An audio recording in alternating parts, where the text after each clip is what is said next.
Good morning friends. मैं नरेंद्र सिंह चौहान। आज हम पुनर्बलन अनुसूची के बारे में पढ़ेंगे। पुनर्बलन अनुसूची किसके द्वारा दी गई? स्किनर के द्वारा दी गई थी। पुनर्बलन अनुसूची दो प्रकार की होती है, सतत, दूसरी आंशिक। सतत मीन्स होता है लगातार, इसके देने से अनुक्रिया कमज़ोर हो जाती है। किसी भी चीज़ को अगर अपन लगातार देंगे, पुनर्बलन जैसे बच्चा कोई प्रश्न का जवाब देता है, अगर हम उसको प्रत्येक बार ही पुनर्बलन देंगे तो उससे जो विद्यार्थी की जो क्रिया करने की गति है वो कम हो जाएगी, क्योंकि उसको पता चल जाएगा कि अध्यापक के द्वारा हर बार ही पुनर्बलन दिया जा रहा है। इसी प्रकार आंशिक आंशिक का मतलब होता है कभी कभी, मतलब अपन ने जैसे पहले क्वेश्चन पे पुनर्बलन दे दिया, फिर 5वें पे दिया, फिर कभी 8वें पे दिया, कभी 10वें क्वेश्चन पे दिया, तो ये कहलाता है आंशिक पुनर्बलन। आंशिक पुनर्बलन सबसे बेस्ट माना गया है क्योंकि इससे अनुक्रिया बढ़ती है। आंशिक पुनर्बलन दो प्रकार का होता है, अनुपात और अंतराल। अनुपात क्या होता है?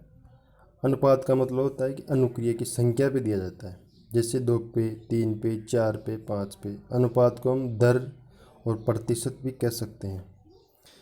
इसी प्रकार अंतराल पुनर्बलन का मतलब होता है समय, जैसे जैसे अपन ने हर 2 मिनट में, 8 मिनट में, या 2 माह में, या 1 माह में दिया जाता है। इसी प्रकार आंशिक पुनर्बलन को हमने 2 भागों में बांटा, अनुपात और अंतराल। अनुपात को 2 भागों में बांट सकते, निश्चित और अनिश्चित।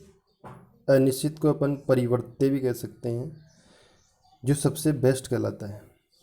निश्चित का मतलब हो गया कि 5 और 10वें क्वेश्चन पे अपन ने पुनर्बलन दिया। अनिश्चित का मतलब कि कोई फिक्स नहीं होता है कि कभी किसी बच्चे को दूसरे पे दे दिया, कभी किसी बच्चे को चौथे पे दे दिया, कभी को 7वें पे दे दिया, कभी 15वें पे दे दिया।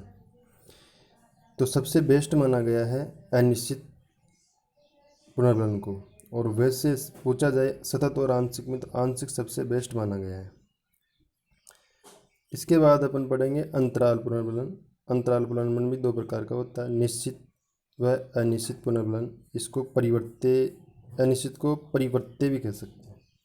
निश्चित का मतलब हो गया अंतराल में आएगा समय, जैसे 2 मिनट में, 4 मिनट में, 5 मिनट में, 1 माह में, 1 साल में दिया जाता है। अनिश्चित का मतलब कोई समय नहीं होता है। अब माह कैसे आएगा? जैसे किसी अपन ने क्वेश्चन आया था एग्जाम में कि एक अध्यापक को प्रत्येक माह की 30 तारीख को वेतन मिलता है, तो ये निश्चित अंतराल पुनर्बलन हो गया। इस